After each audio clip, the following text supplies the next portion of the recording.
هەموو لێ اعتراضانێک چ لە بەغدا بە تایبەتی و لە کوردستانی هەموو لێ اعتراضانێک بە تاکید کاریگەری سەلبی هەیە لەسەر وەزعی کورد و لەسەر وەزعی کوردستان چونکە ئەوەی کە تەنها ئێمە پێویستمان پێێتی یەکڕێزی ماڵی کووردە یەکڕێزی خەڵکی کوردستانە ئەوە تەنها ڕێگەیەکە ڕەنگە چارەسەری یاخود ساڕێژی بەشە لە برینەکانمان یەکڕێزی ماڵی کورد بکەن. بەڵێ ژمارەیەکی زۆر کاندید هەیە بۆ پۆستی سەرۆکۆمەر ئێوە کێ بە شێوەزان بۆ پۆستە کێ ئەو پۆستە بەرێتەوە خۆی من پێم وایە ململانەکە لە نێوان دوو حیزبایە ڕەنگە کاندید ئازادە هەر کەسێک خۆی چونکە لە دەستوورا تێدا نیە تەنها یەک کەس بێ یا چەند کەسێک بێ ئەوە ڕەنگە ئازاد بێ هەر کەسێک خۆی بۆ خۆی کاندید بکە بەڵام ململانەکان ئێستا لە نێوان بە پێی پێشتری بە پێی ئەو ڕێکەوتانە لە نێوان یەکێتی نیشتمانی و پارتی دیموکراتی کوردستاندا ئەزیێت. کاک محەممەد بۆچی هەمیشە مەسەلەی یەکڕێزی دروست لە نێوان لایەنە سیاسەکان بەڵام کاتێک چنەوە بەغداد بە پەرتەوازەیە هیوادارم لەمە لە ئەوانە دووبارە نەبێتەوە چونکە هەموو پەرتەوازەیەک زەرەر لە خەڵکی کوردستانەدا زەرەر لە قەوارەی سیاسی میلەتەکەمانەدا زەرەر لە حیزبەکان خۆشیانەدا کە لەسەر ئەوەی ململانە لەسەر مەسەلەی پۆست ئەوانە بکرێت چونکە ئێمە قەزەیەکمان هەیە لە پۆستەکان گەورەترە کە هیچ قەسەی نەتەوەی کورد و میلەتەکەمان.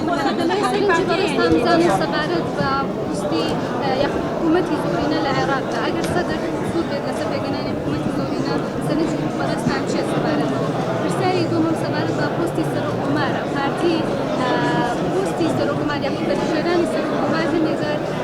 تەداخلی تێدا دەکات و بە یەکێتی ئەڵێت کە ئەم پۆستانە بەشەوەی بە یاخود ئەم کەسەکانی بە پێی وانە ئەمە دەستێوەرزانە لە کاری حەزێک بکرێت خۆی تا ئێستا لە عێراقدا یاخود ئەوەی کە کراوە لە عێراقدا مەسەلەی سەرۆکۆمار یا مەسەلەی ڕێکەوتن لە بینی هێزە سیاسیەکان هەبووە واتە من کاتی خۆشی پێشنیارم کرد ئەوە لە دەستوری عێراقا تەوافقەیەکیشی بۆ زیاد کرایە چونکە هیچ کاتێ دەستوری عێراق جێبەجێ نەکراوە بەڵکو بە تەوافق کراوە واتە تەوافق ئەبێ بە تەوافق بکرێت چونکە وەزعی عێراق ڕەنگە وەزێک بێ وەزێکی نەخوازراوە ڕەنگە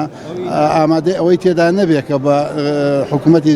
زۆرینە ڕەنگە کێشە دروست بکرێ ڕەنگە ڕوبەڕووی مەشاکل بێتەوە بۆیە پێم وایە هەموو شتەکان بێ بە تەوافق لە عێراقدا بکرێت. مەسەلەی سەرۆکۆمار ڕەنگە لە جاری پێشووە ئەو ڕێکەوتانە تێکشووە وا دیارە لە بینی پارتی دیموکراتی کوردستان و یەکێتی نیشتمانی کوردستان ئاینە پێشتر ڕێکەوتبوون لەسەرەوە کە سەرۆکۆمار بۆ یەکێتی نیشتمانی بێ و سەرۆکی هەرێم بۆ پارتی دیموکراتی کوردستان بێت تا 4 ساڵ پێشی ستا بەڵام کاتێک لە پەرلەمانی عێراق دوو کاندید هەبوو ئەو ڕەنگە ئەو ڕێکەوتانە بە شێوەیەکی تر گۆڕابێت.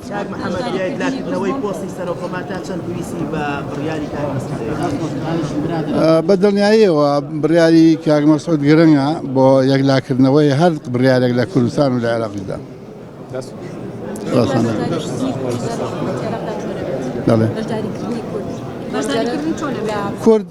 کورد تا ئێستا شەریک نییە لە عێراقا کورد بەشدارە لە عێراقا شەریک ئەوەیە لە هەموو بڕیاری سیاسیدا بەشدار بێ لە وڵاتە بەڵام ئەوان زۆر جار حکوومەتەکان کاتی خۆشی عەبادی حکوومەتەکەی تەشکیل کرد دووسێ وەزیری بۆ کوردان ناوتی بەشداریەکەم بیکەنیانەکەن ئەرزێ خۆدان واتە کورد بەشدارە نەک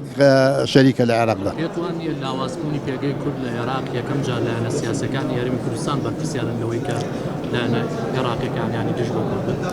هەموو لایەک بەرپرسیارە تێدا بەڵام وەکو ئەوەی کە کورد نەتەوەیەکی جیاوازە کورد قایمەیەکی انتخابی نییە لە عێراقدا کورد بە نێونەرایەتی نەتەوەیەک و میلەتێک گەڕاتە بەغدا بۆیە ئەم قایمەی انتخابی نییە ئەم جیاوازە لەگەڵ لایەنەکانی عێراقە لایەنەکانی عێراق هەمویان هەر عەرەبن کە گەیشتە نەتیجە عەرەبن جا ئەوە شیعەیە ئەوە سوننیە وشتی مەزهەبیە بەڵام لە کورد نەتەوەیەکی جیاوازە خاک و زمان و عادەت و نەرێتی خۆی جیاوازە.